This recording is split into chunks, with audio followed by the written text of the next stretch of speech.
আমি Vivekananda study centre আয়োজিত আজকের ক্লাসে উপস্থিত সকলকে জানাই সুস্বাগতম। আমি বিবেকানন্দ ভারতমাতা এবং মহাত্মা হ্যানিম্যানের চরণে পরম শ্রদ্ধা ও প্রণাম জানিয়ে আজকে এই অনুষ্ঠানের শুভ সূচনা জানাচ্ছি। হোমিওপ্যাথি চিকিৎসাকে বিশুদ্ধভাবে, সূক্ষ্মভাবে, গভীরভাবে আরোগ্যকারী হিসেবে ব্যবহার করার জন্য আমাদের এই ক্লাস। ঔষধগুলির গভীর অধ্যয়ন করলে ঔষধের ব্যবহারের বিস্তৃত ফোকাস পাওয়া যাবে। সূক্ষ্ম লক্ষণ মায়াজমেটিক সিমটমসের দ্বারা গাইডেড হলে তবেই কিওর হবে, কনস্টিটিউশনাল চেঞ্জ হবে, রোগীর জটিলতা কমবে, অন্য রোগ হওয়ার সম্ভাবনা কমবে। হোমিওপ্যাথির অস্তিত্ব রক্ষার জন্য এবং জনমানসে প্রকৃত সেবার দাগ রাখার জন্য এইভাবেই মেডিসিন স্টাডি এবং তার যথার্থ ব্যবহার করতে হবে। ডিপ স্টাডির সঙ্গে রেপার্টোরিয়াল অ্যানালাইসিস দেওয়ার ফলে সূক্ষ্ম স্তরে ডিফারেন্সিয়েশন করতে সুবিধা হয়। আমাদের আচার্য তার অধ্যয়নের গভীরতা ও প্রয়োগসিদ্ধতা থেকে নূতন প্রজন্মের চিকিৎসা কার্যের সুবিধার জন্য বিষয়গুলি উপস্থাপিত করেন। আমাদের এই সাধু প্রয়াসে আপনাদের সক্রিয় সহযোগিতা পেলে ক্লাসটি এগিয়ে নিয়ে চলা সহজ হবে। এই ক্লাসগুলি নিয়মিতভাবে করলে আমাদের অধ্যয়নের নতুন দৃষ্টিকোণ তৈরি হবে। সেজন্য আমরা ঔষধ পরিচয়ের ক্ষেত্রে দুটি পর্বে গভীর থেকে গভীরতর আলোচনার ব্যবস্থা রাখি। আমাদের গত ক্লাসে বিষয় ছিল ন্যাট্রামসাল এর থার্ড ডাইমেনশনাল অ্যান্টিসাইকোটিক। আজকের বিষয় এই ন্যাট্রামসালফের দ্বিতীয় পর্ব, ন্যাট্রামসাল অ্যানালাইসিস অ্যান্ড সিনথেসিস। এই ওষুধটির বিশ্লেষণ, সংশ্লেষণ বা সমন্বয়, এই বিষয়ে আরো গভীরতর আলোচনা শুরু হবে। আমরা মাননীয় আচার্য, আমাদের এই ক্লাসের মাননীয় আচার্য শ্রদ্ধেয়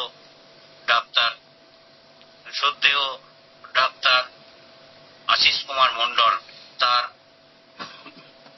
প্রাজ্ঞ অনুভবী চিকিৎসা জীবনের থেকে আমাদের সেই তার অনুভব তুলে ধরবেন আজকের এই ক্লাসে।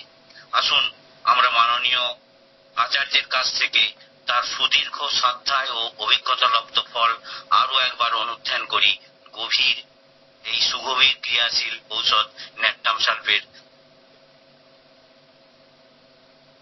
গভীরতর আলোচনা।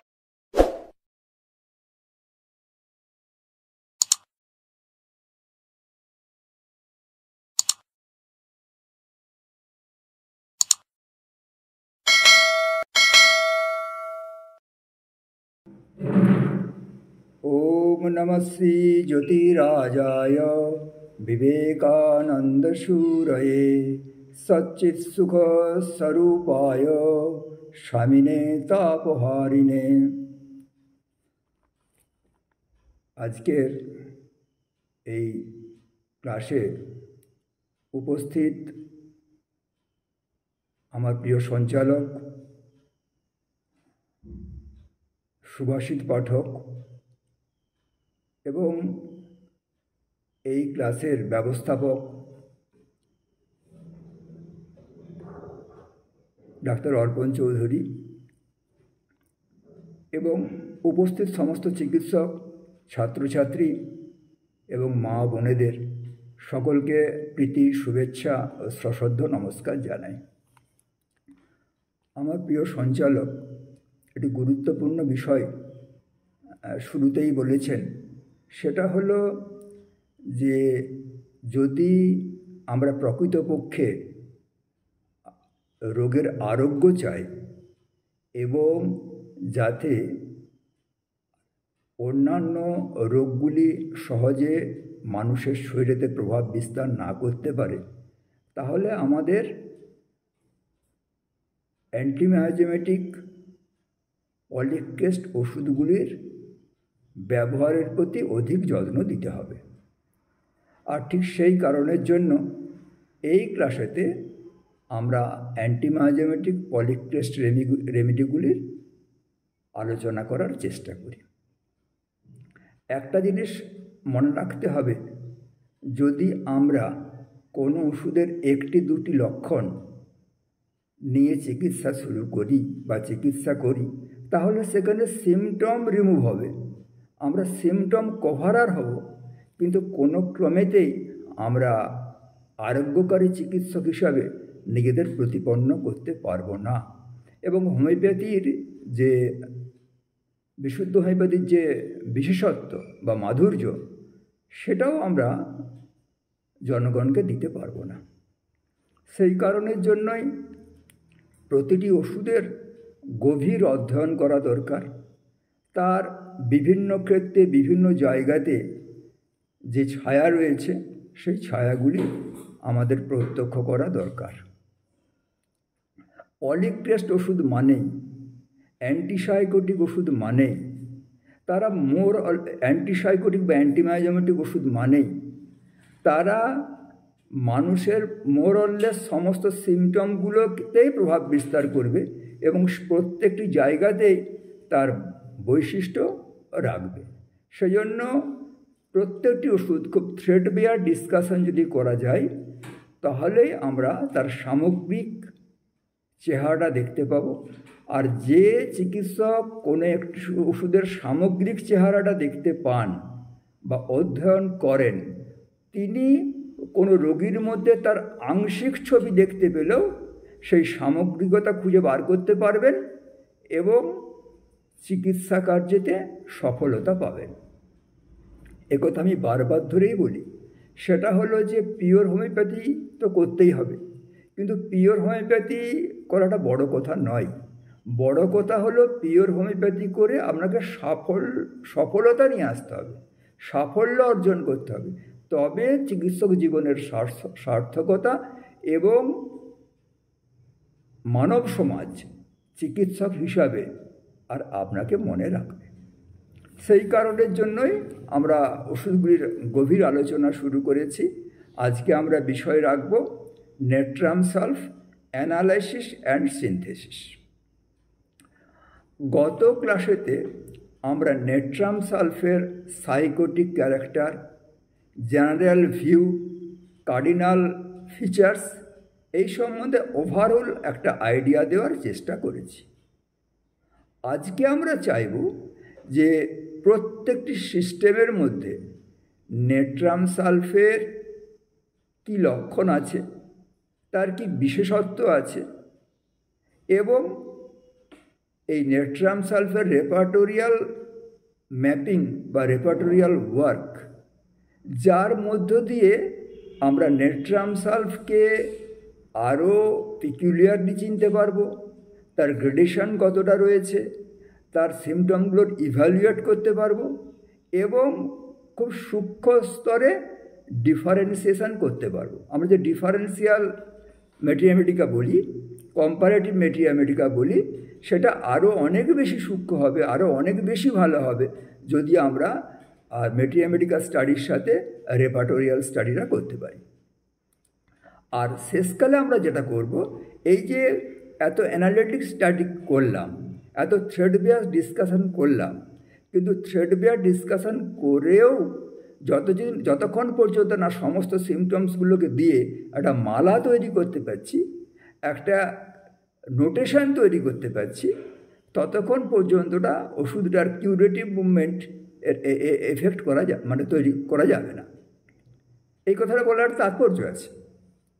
আমি আমার ছাত্র জীবনে এবং চিকিৎসক জীবনে বহু শিক্ষককে পেয়েছি যারা মেটিয়ামেটিকাতে মাস্টার, যারা অনেক মেটিয়ামেটিকা মুখস্থ বলতে পারতেন, অ্যালেনিক ইউনিট মুখস্থ বলতে পারতেন, প্রচুর সিমটম তারা রেয়ার সিমটম বলতে পারতেন, অনেককে লিভিং মেটিয়ামেটিকা বলা হতো, মুখে মুখে কম্পারেটিভ করতে পারতেন।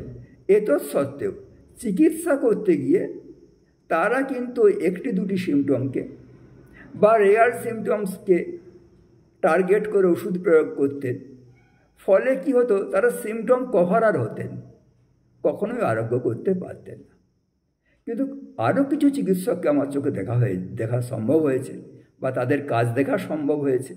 যেমন মনে করুন যে এই যে বিষয়টা, যে ওষুধের থ্রেডবেয়ার ডিসকাশন করে তাকে সিনথেসিস করে তার ফিলোসফিক্যাল অ্যাসপেক্টটা বুঝতে পারা, তার হোলিস্টিক অ্যাপ্রোচটা বুঝতে পারা এবং সঠিক মায়োজেমেটিক অ্যাপ্লিকেশনটাকে দেওয়ার চেষ্টা করা, এই যে সামগ্রিকতা, এই সামগ্রিকতাটা আপনারা বেশি করে দেখতে পাবেন জেমস টাইলার কেন্টের মধ্যে।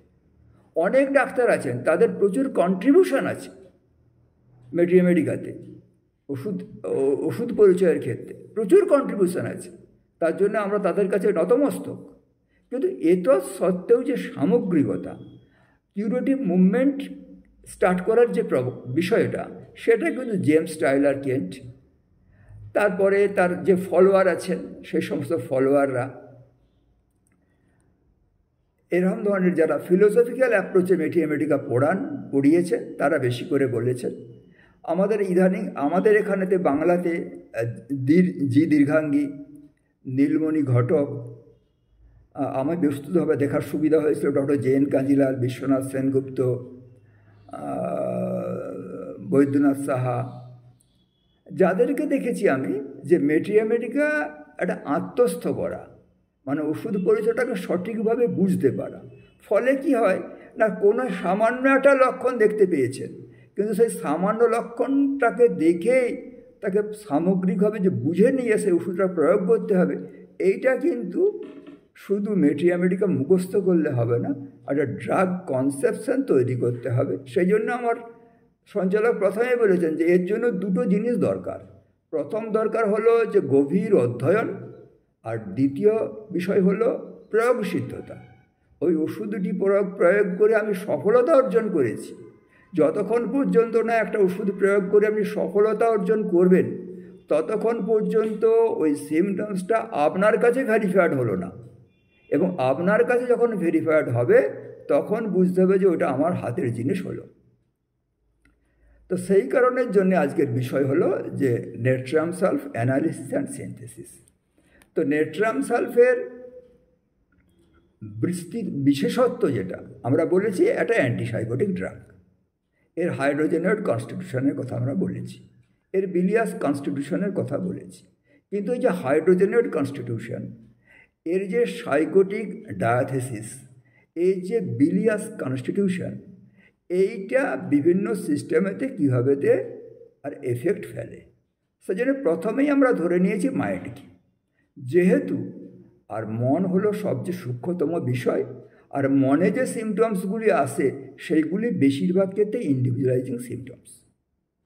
তো নেট্রাম সালফ সাধারণভাবে আপনারা যখন ব্যবহার করেন, মানে পেটের কষ্টের জন্য ব্যবহার করেন, আপনারা হাঁপানির কষ্টের জন্য ব্যবহার করেন, কিন্তু নেট্রাম সালফকে মানসিক কষ্টের জন্য ব্যবহার করা বা ওই সমস্ত কষ্টগুলোর সাথে মানসিক লক্ষণগুলোকে যুক্ত করা, এর জন্যে মেন্টাল সিমটমের স্টাডিটা অত্যন্ত গুরুত্বপূর্ণ বিষয়। নেট্রাম সালফের পেশেন্টের মানে প্রথম যেটা বিষয়, নেট্রাম গ্রুপের বিষয়, সেটা প্রথম হচ্ছে স্যাডনেস।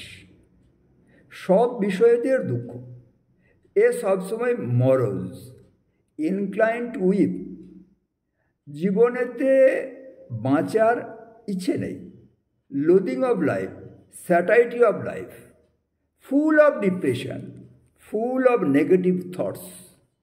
সবসময় এই নেগেটিভ থটসগুলো তাকে কুড়ে কুড়ে খায়, তার জন্যে তার ডিপ্রেশন ডেভেলপ করে, তার জন্যে তার ডেসপেয়ার ডেভেলপ করে।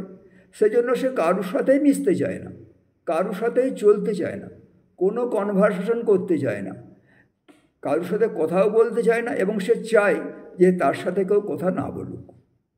যেমন নেট্রামে দেখেন যে সলিটিউড প্রেফারিং, এখানেও তো খুব অপটিমাম সলিটিউড প্রেফারিং। এবং আরেকটা গুরুত্বপূর্ণ বিষয় হলো, মানুষের যখন দুঃখ হয়, কষ্ট হয়, তখন সে গান শুনে মনটা পরিবর্তন করার চেষ্টা করে।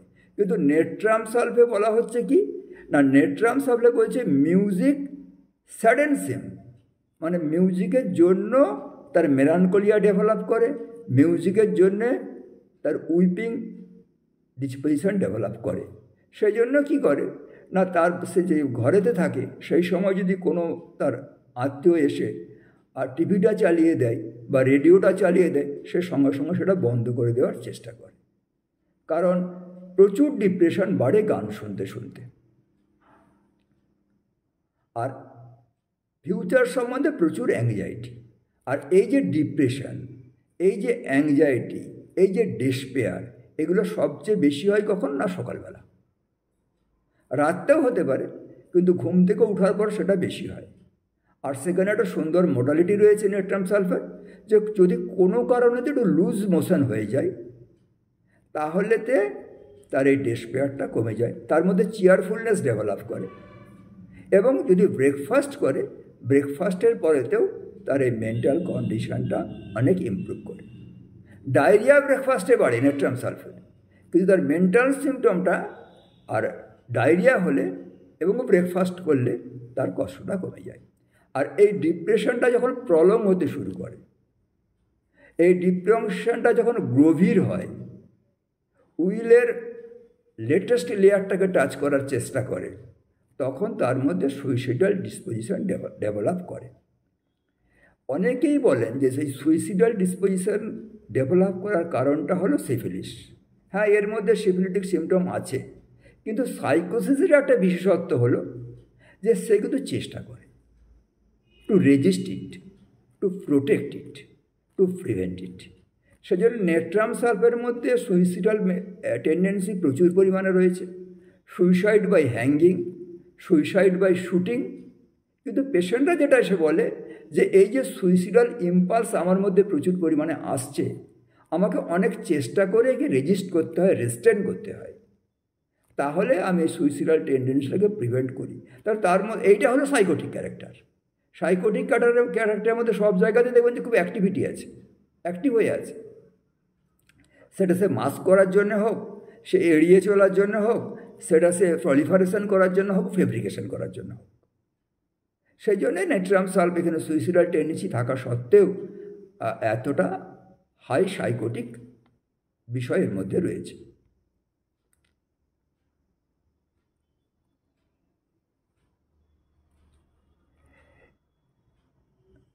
এর হিস্টেরিক ইনস্যানিটি মানে এমনি ভালো আছে, সব ঠিকঠাক আছে, পেটের কষ্ট রয়েছে, বায়ুর কষ্ট রয়েছে, কিন্তু মাঝে মাঝে তার মধ্যে হিস্টেরিয়া ডেভেলপ করে, মেলানকোলিয়া ডেভেলপ করে গেল, একটা কনভালশন ডেভেলপ করে গেল, হিস্টেরিক ফিট ডেভেলপ করে গেল। এই সমস্ত জিনিসগুলো হয় এবং পিরিয়ডিক্যালি হয়। অ্যাংজাইটি অ্যাবাউট ফিউচার, ভবিষ্যৎ জীবনেতে কী হবে সেই সম্বন্ধে তার একটা অ্যাংজাইটি থাকে, তার সেই থেকে তার ভয় তৈরি হয়। এবং fear of evil, fear of crowd, fear of people, and এর ফলে কী হয় না, ইজিলি ফ্রাইটেড। আর এই পেশেন্টগুলি কী হয়, অত্যন্ত সেন্সিটিভ, ফিজিক্যাল এবং মেন্টাল। কোনো মেন্টাল স্ট্রেন নিতে পারে না। সামান্যতম অ্যাঙ্গার হলো, সামান্যতম মেন্টাল এক্সারশন হলো, তার লিভার খারাপ হয়ে গেল, তার জন্ডিস ডেভেলপ করে গেল। এটা খুব গুরুত্বপূর্ণ সিমটম নেট্রাম সালফের, যে অত্যন্ত গুরুত্বপূর্ণ বিষয় আপনাদের নেওয়া উচিত, জানা উচিত। এতে দুটো জিনিস হয়, এতে আমি এর আগের ক্লাসেতেও বলেছি, যে যেমন ওষুধের পরিচয় জানতে পারবেন, সেরকম মানুষের রোগ জীবনেতে কত বৈচিত্র্য হয়, বিচিত্রতা থাকে, এবং সেই পেশেন্টগুলোকে ডাইনামিক রেজিমেন্ট কী করে দেওয়া যায়, কাকে গান শোনানো যাবে, কাকে রাগ করা থেকে বিরত রাখতে হবে, রাগের জিনিস যাতে সে না করে, বেশি মেন্টাল এক্সারশন যাতে না করে, এই সমস্ত বিষয়গুলো নেট্রাম সালফের মেন্টাল সিমটম না পড়লে বুঝতে পারা যাবে না। তাহলে নিশ্চয়ই একটা নেট্রাম সালফের পেশেন্টকে যখন আপনি ডায়েট অ্যান্ড রেজিমেন্ট দেবেন, যখন তার হেলথের সংরক্ষণের কথা বলবেন, তাহলে নিশ্চয়ই সেই পেশেন্টকে আপনি আগ্রহ প্রকাশ করবেন যে রাগ যাতে না হয়, তাকে যাতে মেন্টাল বেশি এক্সারশন না নিতে হয়, অন্ততপক্ষে চিকিৎসার আরোগ্য ক্রিয়াটা স্মুথলি অনেকটা আগিয়ে না যাওয়া পর্যন্ত সে যেন অতিরিক্ত মানসিক পরিশ্রম না করে। আর mental exertion brings mental symptom, এটা হলো নেট্রাম সালফের আর একটা গুরুত্বপূর্ণ বিষয়। মেন্টাল এক্সারশন থেকে যেমন ফিজিক্যাল সিমটম হয়, সেরকম মেন্টাল এক্সারশন থেকে তার মধ্যে ডেসপেয়ার ডেভেলপ করবে, তার মধ্যে সুইসাইডাল টেন্ডেন্সি ডেভেলপ করবে, তার মধ্যে ডিপ্রেশন ডেভেলপ করবে।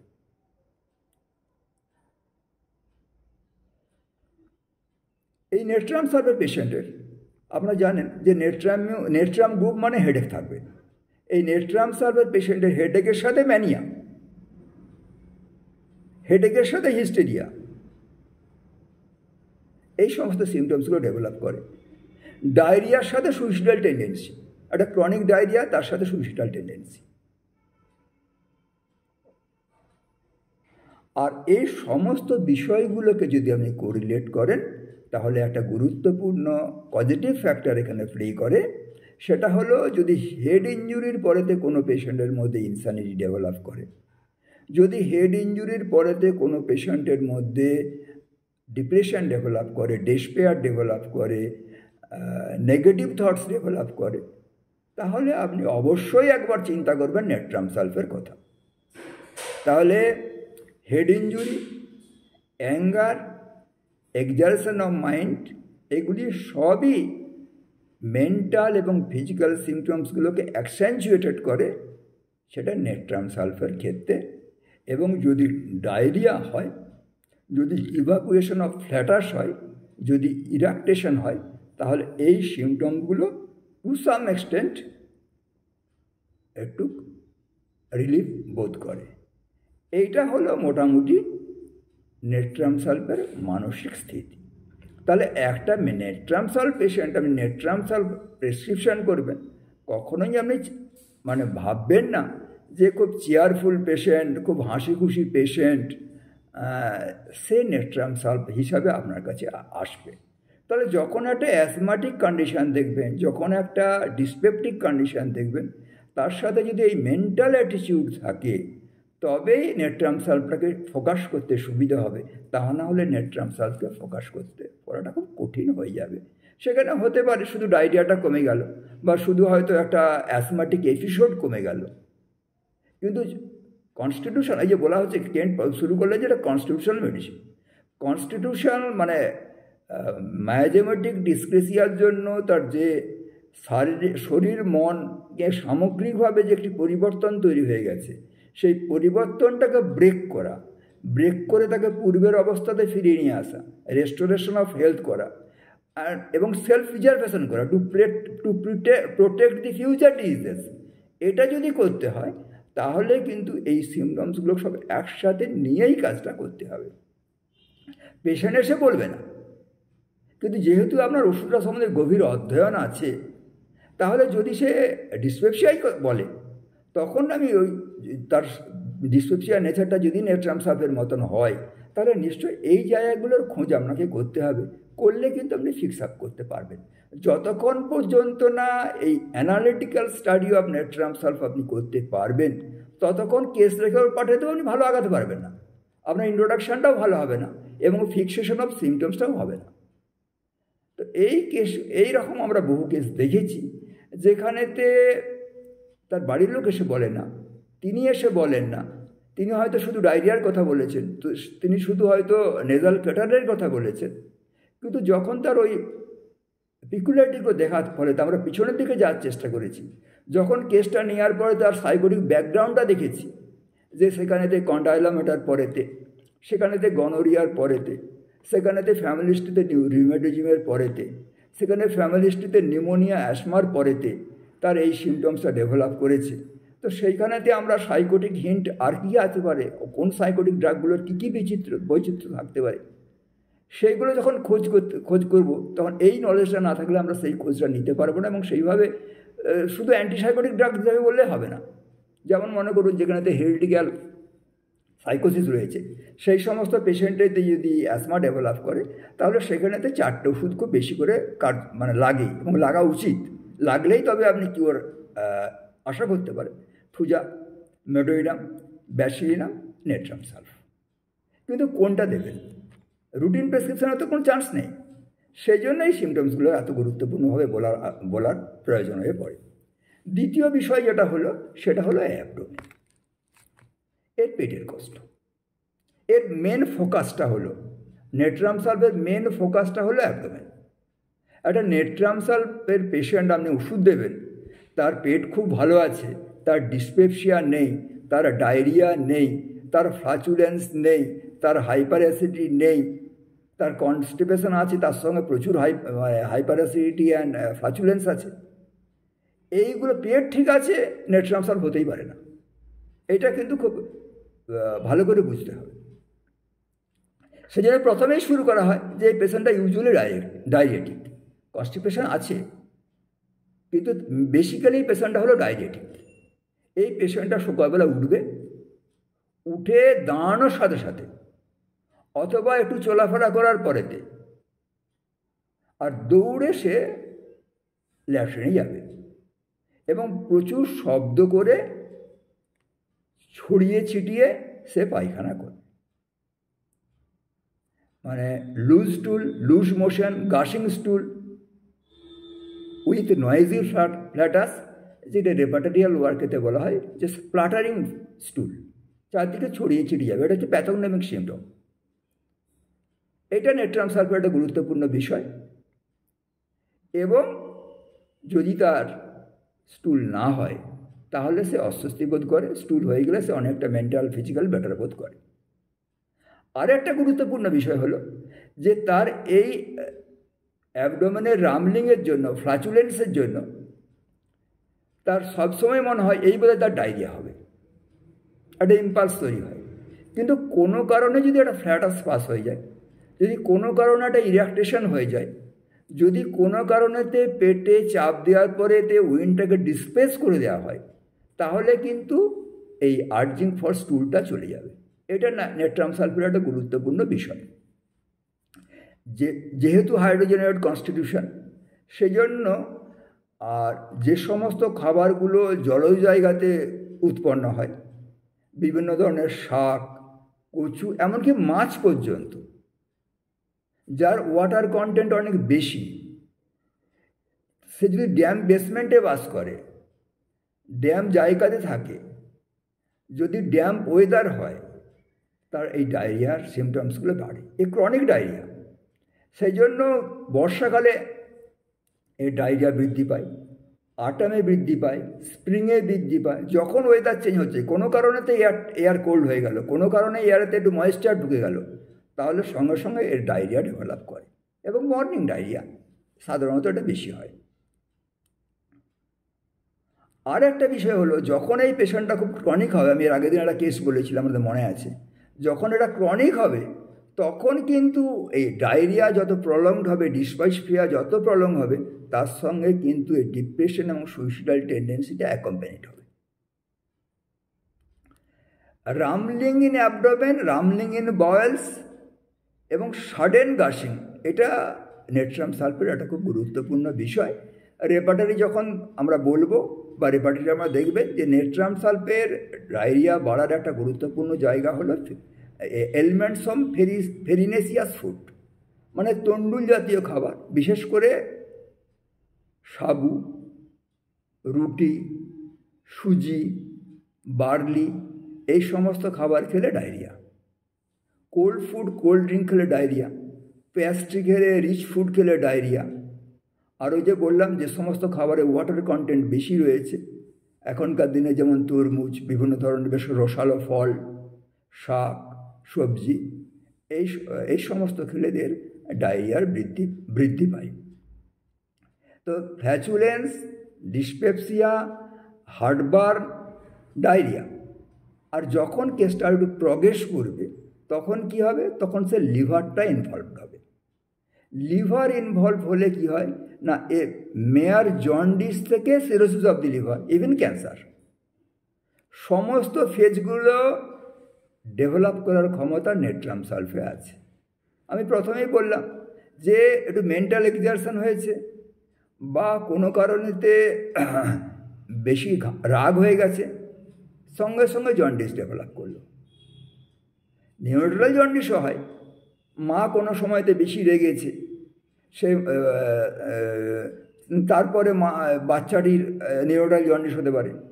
মা খুব রেগে, যেমন কি আমেরাতে হয়, মা খুব রেগেছে, রাগার পরেতে বাচ্চাটির জন্ডিস ডেভেলপ করলো, সেই দুধ খেয়ে হতে পারে। এবং তারপরে congestion of the liver, cirrhosis of the liver, engorgement of the liver, এইটা চলতে থাকে। এবং চলতে চলতে আলটিমেটলি কী হয়, না, এই নেট্রাম সালফের মধ্যে প্রচুর পরিমাণেতে আর গলস্টোন ডেভেলপ করার ক্ষমতা আছে, বিলিয়ারি কোলিক হয়। সেই জন্যে অনেক সময় দেখা যায় যে headache with periodic biliary vomiting, এটা নেট্রাম সালফের একটা গুরুত্বপূর্ণ লক্ষণ। বিভিন্ন স্টলওয়ার্ডরা, ডক্টর কেন্ট, ক্লার্ক, সবাই বলেছে যে এটা মানে বিলিয়ারি কলিকের বা গলস্টোনের একটা খুব মস্ত বড় ওষুধ যদি সঠিকভাবে ব্যবহার করতে পারা যায়। এবং এর লিভারে যে ব্যথাটা হয়, সেই ব্যথাটা লিভার খুব এনলার্জমেন্ট হয়ে যায়, এনগর্জড হয়ে যায়, হওয়ার পরতে ব্যথা হয়, ব্যথাটা বাঁ দিকে শুলে বেশি হয়। এটা পিকুলিয়ার সিমটম আছে। সেই পিকুলিয়ার সিমটমটা হলো বাঁ দিকে শুলো কিন্তু মনে হচ্ছে ডান দিকের লিভারটা ঝুলে যাচ্ছে। এবং এর পাশাপাশি এই সমস্ত সিমটম, প্রচুর স্টিচিং পেন, এবং এই সিমটমসগুলোর পাশাপাশি যে ওষুধগুলো রয়েছে সেই ওষুধগুলোর দিকে যদি আপনি তাকান তাহলে বুঝতে পারবেন যে এর লিভার ডিস্টারবেন্সের সিভিয়ারিটিটা কত হাই। ওষুধগুলো কি? ওষুধরা হলো কার্ডুয়াস মেইনাস, ওষুধরা হলো টিলিয়াম, ওষুধরা হলো ম্যাগনেসিয়াম মিউর। এই যে ম্যাগনেসিয়াম মিউর, টিলিয়াম এবং কার্ডুয়াস মেইনাস, এরা সব ক্যান্সারের ওষুধ, লিভার ক্যান্সারের ওষুধ। সুতরাং নেট্রাম সালফ ওদের সাথে স্পেস রাখে। তাহলে নেট্রাম সালফ যেমন একটা গলস্টোনের খুব ভালো ওষুধ, যদি খুব ভালো করে যত্ন নিয়ে কেস ট্রিটিং করতে পারেন, সেখানে যদি নেট্রাম সালফ যদি ফিট হয় তাহলে কিন্তু আপনি অ্যাসিওর হতে পারেন যে নেট্রাম সালফ দিয়ে ওর গলস্টোনটা চলে যাবে। সিমিলারলি, যেহেতু এটা একটা অ্যান্টিসাইকোটিক ড্রাগ, তো কেন কথাগুলো বলছি? এটা ক্লিনিক্যাল অ্যাপ্রোচ থেকে বলছি যে আজকে বিলিয়ারি কলিক এবং গলস্টোন খুব বেশি পাওয়া যাচ্ছে। আরেকটি কেস পাওয়া যায় বেশি করে অ্যাপেন্ডিসাইটিস।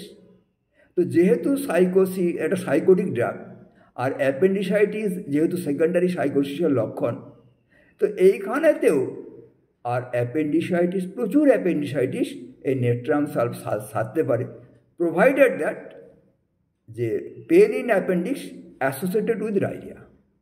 আর নেট্রাম সালফ লাইক ডায়রিয়া, এর ডিসপেপসিয়া হয়, জিভটা কোটেড হয়ে যায়, greenish coated, yellowish coated, dirty coated, আর তার সাথে বিটার টেস্ট, এই সমস্ত জিনিসগুলো বেশি হয়।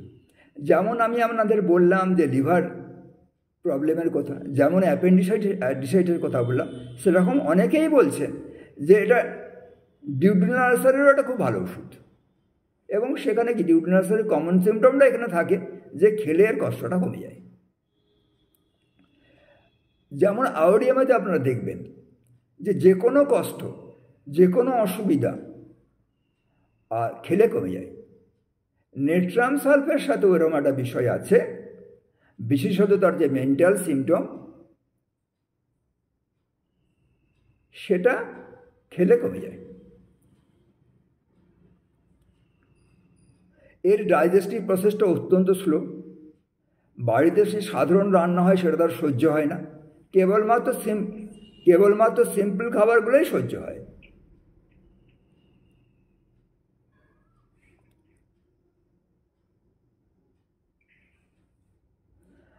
ডায়রিয়া বলতে গিয়ে আমার একটা সিমটম মনে হয়ে গেল। সেটা হলো যে একটা পিকুলিয়ারিটি হচ্ছে যে এত রামলিং, এত ফোর্সফুল আর্জিং, কিন্তু যখন সে টয়লেটে যায় তখন কিন্তু এই এক ঝলকেই যতটা স্টুল হওয়ার দরকার ততটাই হয়ে যায়। দীর্ঘ সময় বসে থাকলে আর স্টুল হবে না, একবারে স্প্লাটারিং হয়ে ছিটকে এক লহমাতে যতটা হবে ততটাই হয়ে যায়। এটা এই ডায়রিয়াটা একটা বিশেষ ক্যারেক্টার। তাহলে তখন একটা ডায়রিয়া দেখতে হলো কত গুরুত্বপূর্ণ লক্ষণগুলো নিয়ে আমাদের আগিয়ে চলতে হয়। এর aversion to meat, aversion to potato, aversion to bread, aversion to farinaceous food, এবং এইগুলো সব তার ডায়রিয়াকে বাড়ায়। সেজন্য এগুলোর প্রতি তার অ্যাগ্রাভেশন এবং অ্যাভারশন। আর যে কথাটা বারবার ধরেই বলা হয় সেটা যে ডায়রিয়াটা সাধারণত ওয়েট ওয়েদারের রেনি সিজনেতে বেশি করে প্রকাশ পায়।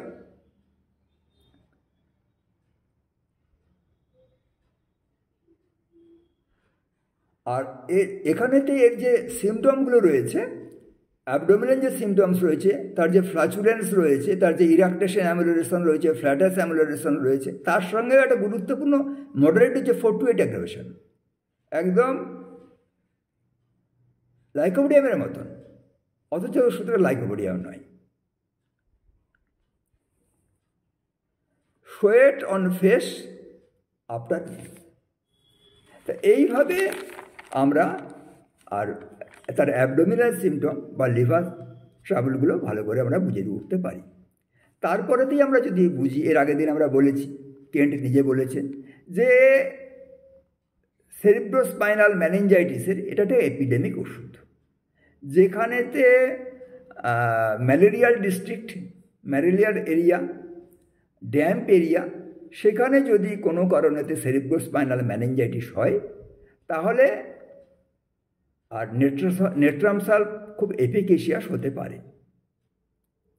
তার সেখানে একটা সিমটম হয় যে একটা সেন্সেশন হয় ব্রেনের মধ্যে, মনে হচ্ছে ব্রেনটা খুলে পড়ে যাবে মাথার থেকে। আর আস্তে আস্তে একটা সিমটম হয়, আমরা জানি জ্বরের সময় তো এটুকু হয়, যদি সামনের দিকে ঝোঁকে তাহলে মনে হয় যে ব্রেনটা খুলে সামনের দিকে পড়ে যাবে। সেরকম এই নেট্রাম সালফেটে হয়, তার সবসময় একটা সেন্সেশন হতে থাকে যে ব্রেনটা এখনই খুলে পড়ে যাবে, এবং তার সাথে সিভিয়ার হেডেক হয়। আর এই হেডেকটা সাধারণত মেন্টাল এক্সারশন থেকে বেশি বাড়ে, মনে হচ্ছে একটা কুকুর যেন মাথার মধ্যে চিৎকার করছে। আর এই সব সিমটমসগুলোর পিছনে একটা জিনিস থাকে, সেটা হলো হেড ইঞ্জুরি হিস্ট্রি থাকতে পারে, মেন্টাল এক্সারশনের হিস্ট্রি থাকতে পারে, বা কোনো ফ্লাইটের হিস্ট্রি থাকতে পারে, বা কোনো কারণেতে তার ঘুমটা বিঘ্ন হয়ে গেছে, তারপর থেকে এটা হতে পারে। এবং এর হেড সিমটমের সাথে একটা খুব গুরুত্বপূর্ণ আমরা মাইগ্রেনে পাবেন, যেটা মাইগ্রেনে খুব কমনলি পাওয়া যায়, আপনারা একটু ফোকাস করলে হয়তো নেট্রাম সালফকে হিট করাতে পারবেন। সেটা হলো যে periodic headache with biliary vomiting. অনেক পেশেন্ট মাইগ্রেনেতে এই কমন সিমটমটা বলে, আর কিন্তু এটা নেট্রাম সালফের খুব প্রমিনেন্ট সিমটম, সেজন্য এইখানেতে এরকম ধরনের সিমটম পেলে নেট্রাম সালফের ক্যারেক্টারটা একটু দেখার চেষ্টা করতে হবে। এর নোজের যত সিমটম আছে, সবচেয়ে গুরুত্বপূর্ণ সিমটম হলো এর epistaxis. Epistaxis before and during menses, vicarious menstruation নয় ব্রাউনিয়া বা ফসফরাসের মতন, যে এপিস্ট্যাক্সিস ইনস্টেড অফ মেন্সেস, তা হয় না। এখানে তো হলো epistaxis before and during menses. আর এখানেতে বলা হয়েছে যে it is a universal catarrhal medicine, সেজন্যতে নাকেতে, গলাতে, মুখেতে, লাঙেতে, ভ্যাজাইনাতে, সব জায়গাতেই ক্যাটারাল ইনফ্লামেশন, সব জায়গাতেই প্রচুর ডিসচার্জ, এবং সেই ডিসচার্জের প্যাটার্নটা হলো yellowish green, ropy, purulent, thick discharge. এখানেতে যদি তারপর একটু নামলে একটা খুব ভালো সিমটম পাওয়া যায়, সেটা হলো যেটা মেন্সের সময় হয়তো বলবো, এখানে আরেকবার বলে নিই, সেটা হলো যে এর heartburn and pharyngitis during menstruation. তাহলে মেনস্ট্রুয়েশনের সময় এপিস্ট্যাক্সিস, মেনস্ট্রুয়েশনের সময়তে তার ফ্যারেঞ্জাইটিস, আর লিউকোরিয়ার সময়তে হোর্সনেস। তাহলে আমরা নেট্রাম সালফাকে এইরকম দৃষ্টিকোণ থেকে পড়তে হবে, ভাষা পড়লে কী করা হবে। তারপরে যে সিমটম, যেটা সবাই খুব বড় করে গুরুত্ব দিয়েছেন, একটা কেস আমি গতবার আপনাদের বলেছিলাম যে কেন্টের চেম্বারে একটি পেশেন্ট ঢুকছে, তার চোখেতে একটা বেশ ডিপ শ্যাডোড সানগ্লাস দেওয়া আছে। কেন না, সিভিয়ার ফোটোফোবিয়া। সকালবেলা ঘুম থেকে উঠে যদি দেখে যে জানলা দিয়ে সামান্যতম রোদ ঢুকছে, সঙ্গে সঙ্গে তার ফোটোফোবিয়া অ্যান্ড হেডেক। বলছে এইরকম দুটো ওষুধেতে এরকম ধরনের স্ট্রং ফোটোফোবিয়া অ্যান্ড হেডেক পাওয়া যায়, একটা হলো গ্রাফাইটস আর একটা হলো নেট্রাম সালফ। তারপরে যেটা গুরুত্বপূর্ণ জায়গাতে আমরা ঢুকতে হবে, সেটা হলো চেস্ট সিমটমের অ্যাসমা। নেট্রাম সালফের অ্যাসমা খুবই গুরুত্বপূর্ণ বিষয়। নেট্রাম সালফের অ্যাসমা সম্বন্ধে প্রথমেই বলা হয় যেটা চিলড্রেনদের অ্যাসমা, এটা হিউমিড অ্যাসমা, এটা হে ফিভারের সাথে খুব সম্পর্কিত আছে। যে সমস্ত ফ্যামিলিতে হেরিডিটারি সাইকোসিস রয়েছে সেই সমস্ত পেশেন্টদের, বা যদি কোনো কার আর্লি লাইফেতে বা বাবার কোনো জায়গাতে কন্ডালোমাটা হয়েছিল সেটাকে সাপ্রেশন করা হয়েছে, বা বাবার হিস্ট্রিতে কখনো গনোরিয়া আছে, বা কিছু না থাক, আজকালকার দিনে যে সমস্ত সাইকোটিক ডিসঅর্ডারগুলো রয়েছে, রিউম্যাটিজম রয়েছে, ফাইলস রয়েছে, সেই সমস্ত বাবা মায়ের সন্তান খুব কম বয়সে যদি হাঁপানি ডেভেলপ করে, সেখানেতে নেট্রাম সালফ অবশ্যই ভাবা দরকার। এবং যেহেতু এটা হিউমিড অ্যাসমা, সেখানে একটা গুরুত্বপূর্ণ বিষয় হলো যে এয়ারেতে যদি কোনো কারণে ময়েশ্চার বেড়ে যায় তাহলেই এর অ্যাকিউট এপিসোড হবে। Any season change of weather mostly হয়, সেটা রেনি সিজনেতে হয়, অটামে হয়, স্প্রিংয়েতে হয়, সেই জন্য হিউমিড অ্যাসমা বলা হয়। হিউমিডিটি যদি বাড়ে এয়ারেতে তখনই এই অ্যাসমা ডেভেলপ করে। সাধারণত সকালের দিকে অ্যাসমা ডেভেলপ করে, ভোর 4টে থেকে 5টার মধ্যে অ্যাসমা ডেভেলপ করে।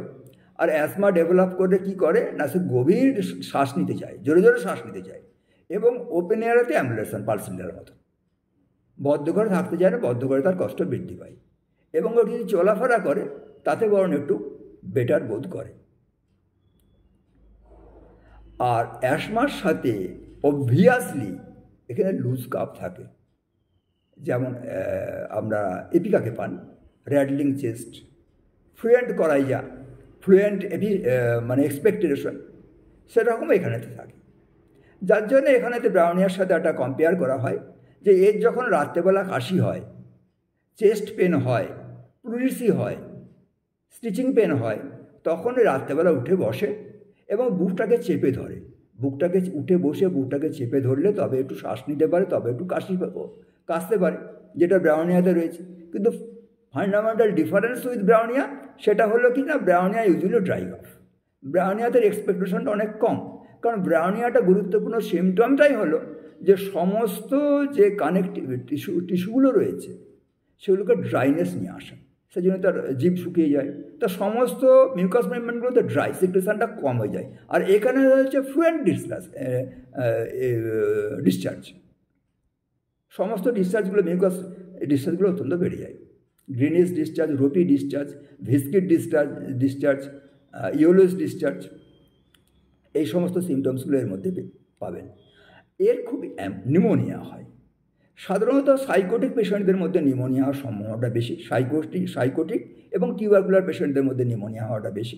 ওই বললাম যে সমস্ত ফ্যামিলিতে আর বাবা মায়ের মধ্যে সাইকোসিস ছিল তাদের ছেলে মেয়েদের যদি নিউমোনিয়া হয়, সাধারণত লেফট লাংয়ের লোয়ার লোবটা ইনভলভমেন্টের বেশি হয়। আর তার সাথে ওই ব্যথা, প্রচুর কাশি এবং বুক চেপে ধরলে তবে যে কাশতে পারে, তা নাহলে কাশতে পারে না। সাধারণত রাত্রেই কষ্টটা বেশি হয়। যে সমস্ত স্পয়েলড অ্যাসমা যেগুলো হয়, মানে প্যালিয়েটিভ ড্রাগ পড়েছে, প্রচুর ইনহেলার পড়ে গেছে, বা হোমিওপ্যাথি ওষুধও, যে সমস্ত প্যালিয়েটিভ ড্রাগ কোথায় কোথায় ওষুধ দেয় আর কি, বিভিন্ন ধরনের ছোটোখাটো ওষুধ দেয়, সেই সমস্ত যেখানে পড়ে গেছে সেই সমস্ত জায়গাগুলো থেকে বেরিয়ে আসতে হলে সেখানেতে মেরোইনাম, থুজা এবং নেট্রাম সালফ খুব এফিকেশিয়াস হবে।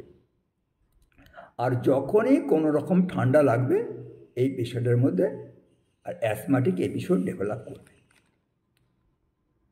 এর দাঁতের একটা গুরুত্বপূর্ণ লক্ষণ আছে, সেটা হলো এর মাড়িগুলো নষ্ট হয়ে যাচ্ছে, যেহেতু ডিসপেপসিয়া রয়েছে সেহেতু এর মাড়িগুলো নষ্ট হয়ে যায়, এর মধ্যে জিঞ্জিভাইটিস ডেভেলপ করে যায়, টাং নষ্ট হয়ে যায়।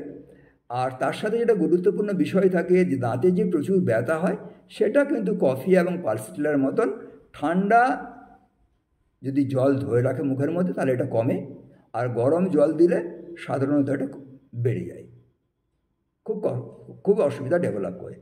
আর এর গাম সবসময় আলসারেট করে।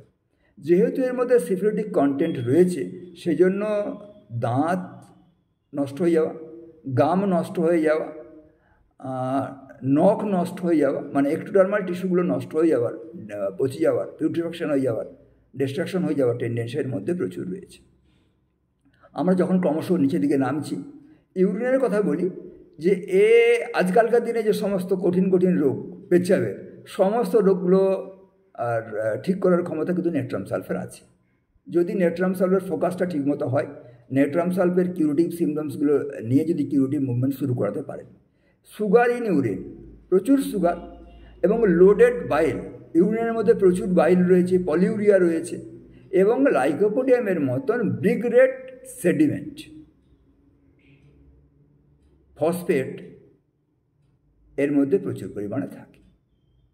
তাহলে সুগার, এটা ব্লাড সুগারের ভালো ওষুধ, এটা জন্ডিসের কারণের জন্য যে ইউরিনের পরিবর্তন হয় তার ভালো ওষুধ।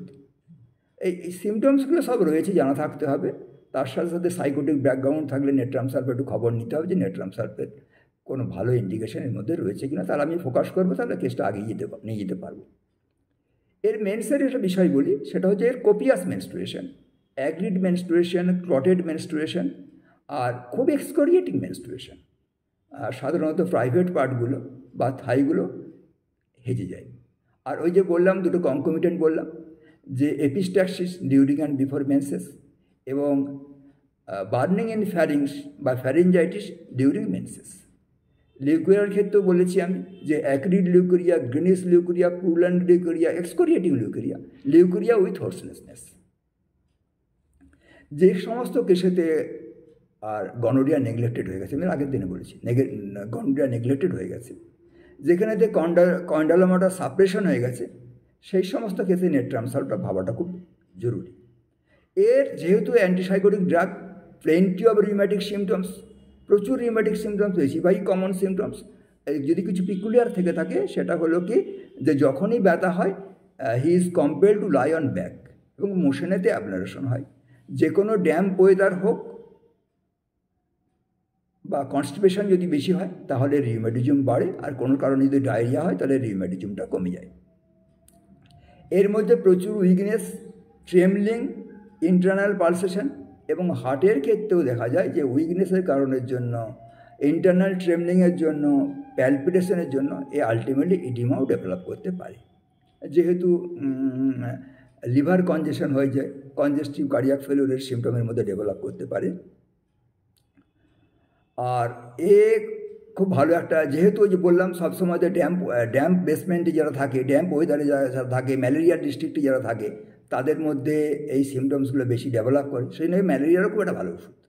আর এর ম্যালেরিয়ার সিমটমসগুলো এর চিলটা ডেভেলপ করে 6টা থেকে 9টা, বিকাল 6টা থেকে সন্ধ্যে 6টা থেকে বিকাল 6টা থেকে সন্ধ্যে 9টা পর্যন্ত। এবং এর হেডেকে, এই ইন্টারমিটেন্ট ফিভারের সাথে সিভিয়ার হেডেক। এবং এখানে একটা পিকুলিয়ার বিষয় হলো, সেটা হলো যে ইউজুয়ালি নেট্রাম সালফেট পেশেন্টটা থ্রাস্টলেস, কিন্তু সন্ধ্যাবেলার দিকে তার জল পিপাসাটা প্রচুর বাড়ে এবং সেই জল পিপাসা বেশি হয় চিল স্টেজেতে এবং হিট স্টেজেতে। একটা জিনিস জলের কথা বলতে বলতে মনে পড়ে গেল, যে এই যে জলজ খাবারেতে এর কষ্টগুলো বৃদ্ধি পায়, সেই জন্য কী হয় না, স্বপ্নেতে জল দেখে, dreams of swimming, dreams of running water এবং জলের স্বপ্ন এবং ড্রিমস অফ ফ্লাইং। এটা জলের কথা বলতে গিয়ে মনে পড়লো বলে আপনাকে আরেকবার বলে দিলাম। আর চিলিনেস উইথ আইসি কোল্ডনেস, এবং ওই যে পুকুরে স্নান করলে যেমন হাঁসের চামড়ার মতন আঙুলগুলো হয়ে যায় না, এই চিলিনেসের সাথে গুড স্কিন হয়ে যায়, সেটা ওই বিকালবেলা 4টা থেকে 8টার সময় বৃদ্ধি পায় এবং মেন্সের সময় এটা বেশি হয়। ওভারঅল এই বিষয়গুলো আপনাদের সামনে আমি রাখলাম। এরপরে যে রেপার্টেরিয়াল ওয়ার্কটা অল্প একটু কথা বলে নিই, সময় হয়ে যাচ্ছে প্রায়। সেই রেপার্টেরিয়াল ওয়ার্কের ক্ষেত্রে আমরা দেখব যে মেন্টাল সিমটমস যদি আমরা নিই, মেন্টাল সিমটমস নিতে গেলে প্রথমেই মাইন্ড চ্যাপ্টারে চলে যেতে হবে, সেখানে সুইসাইডাল ডিসপোজিশন দেখতে হবে। সুইসাইডাল ডিসপোজিশন, সেই সুইসাইডাল ডিসপোজিশনেতে নেট্রাম সালফ আছে কি জায়গা, কোন গ্রেডেতে আছে, কত নাম্বারেতে রয়েছে, তার গ্রেডটা বুঝতে হবে। আর দ্বিতীয় গ্রেড যদি হাই গ্রেড যদি না হয় তাহলে একটু অসুবিধা হয়, খুব মিনিমাম গ্রেড হলে তো অসুবিধা হবে, তার গ্রেডটা বুঝতে হবে। তবে আপনি ভাবলেন যে একটা ওষুধের এই সিমটমটা এর খুব পিকুলিয়ার সিমটম, কিন্তু তার গ্রেডেশনটাও লক্ষ্য করতে হবে এবং তার সাথে যদি কোনো পিকুলারিটি থাকে। Suicidal disposition by shooting, suicidal disposition by hanging, যেমন বাই হ্যাঙ্গিংয়েতে নেট্রাম সালফের পাশাপাশি একটা ওষুধ আছে আর্সেনিক, যেমন শুটিংয়েতে পাশাপাশি ওষুধটা হলো ওরাম মেটেলিকাম নেট্রাম সালফ। এই পেশেন্টের মধ্যে থটস অফ সুইসাইড যখন দেখবেন, সেখানে নেট্রাম সালফের সাথে সাথে কী কী ওষুধগুলো আছে, ওরাম আছে, সোরাইনাম আছে, ইগনেসি আছে, পালসেটলে আছে। ফিয়ার অফ সুইসাইড এর মধ্যে প্রচুর পরিমাণ রয়েছে। ফিয়ার অফ সুইসাইড আছে বলে সে রেস্টেন করা, নিজেকে প্রিভেন্ট করার জন্য চেষ্টা করে। সেখানেতে অ্যালুমিনা আছে, আর্সেনিক আছে, মার্কারি আছে, নেট্রাম সালফ আছে। Sadness, mental depression, death desire, চেয়ারফুলনেস, স্টুল after, এই সমস্ত জায়গাগুলো আমরা মেন্টাল সিমটম ওই নেট্রাম সালফের যে পিকুলার সিমটমসগুলো আছে ধরে ধরে আর আলফাবেটিক্যালি যদি রেপার্টরিতে ফোকাস করেন, একটু সময় লাগবে, তাহলে ওই ওষুধটার সম্বন্ধে আপনার গভীরতা বাড়বে এবং পাশাপাশি ওষুধগুলো আপনি দেখতে পাবেন। Head injuries, head pain injuries mechanical after, mechanical injury হয়েছে হেডের মধ্যে, একটা ব্লো হয়েছে, পড়ে গেছে, আঘাত লেগে গেছে, সেখানেতে একদম এরকম স্পেসিফিক্যালি বলা আছে head pain injuries mechanical after, natrum sulph, phosphorus, staphysagria আছে। আবার যদি আপনি জেনারেটিসে চলে যান, injuries of the head after, সেখানে আর্নিকা আছে, সিকুটাভিরোজা আছে, হাইপেরিকাম আছে, নেট্রাম সালফ আছে, নেট্রামিউর আছে। জেনারেটিসে ইঞ্জুরিজ অফ হেড, সেখানে তো পাশাপাশি ওই ওষুধগুলো সব দেখতে পাবেন। এবং সেখানেতে মনে কোন কোথাও আর্নিকা দিয়েছে, আর্নিকা দেওয়ার পরে এফিকেসিয়াস ঠিক হচ্ছে না, কেন হচ্ছে না, তার পাশে কী ওষুধ আছে, কেন নেট্রাম সালফ হবে, কেন আর্নিকা হবে না, এই বিষয়টা আমি এর আগের দিনে বলেছিলাম আপনাদের, সেইগুলোর নজর রাখতে হবে। এর ডায়রিয়ার যে সমস্ত সিমটমসগুলো রয়েছে, ভিভিড সিমটমস, রেকটাম খুললেই আপনারা পাবেন যে diarrhoea rising after, diarrhoea breakfast after, diarrhoea standing on, cold drinks after diarrhoea, summer diarrhoea, diarrhoea, stool with noisy flatus, splattering stool, এই flatus, loud stool during, diarrhoea after farinaceous food, farinaceous food aggravation, এগুলো সব আপনার স্টোমাকের মধ্যে পাবেন। সেরকম লিভারের সিমটমসগুলো পেতে হলে আপনারা অ্যাবডোমেনে যাবেন, অ্যাবডোমেনে গিয়ে এতে পেন, হাইপোকন্ড্রিয়াম, সেখানে রাইট হাইপোকন্ড্রিয়ামেতে যে সমস্ত সিমটমসগুলো রয়েছে সেখানে যদি ভালো করে স্টাডি করে দেখেন যে নেট্রাম সালফ কোন পজিশনে রয়েছে, এবং তার সাথে ওই যে বললাম ম্যাগনেসিয়াম মিউর, কার্ডিওয়াস মেরিয়াস, টিলিয়াম, এই সমস্ত ওষুধগুলোর পাশাপাশি কেমন রয়েছে, এই সমস্ত সিমটমসগুলো আমরা বুঝতে পারবেন। সেরকমভাবে অ্যাসমার ক্ষেত্রে, রেসপিরেশনের ক্ষেত্রে অ্যাসমাটিক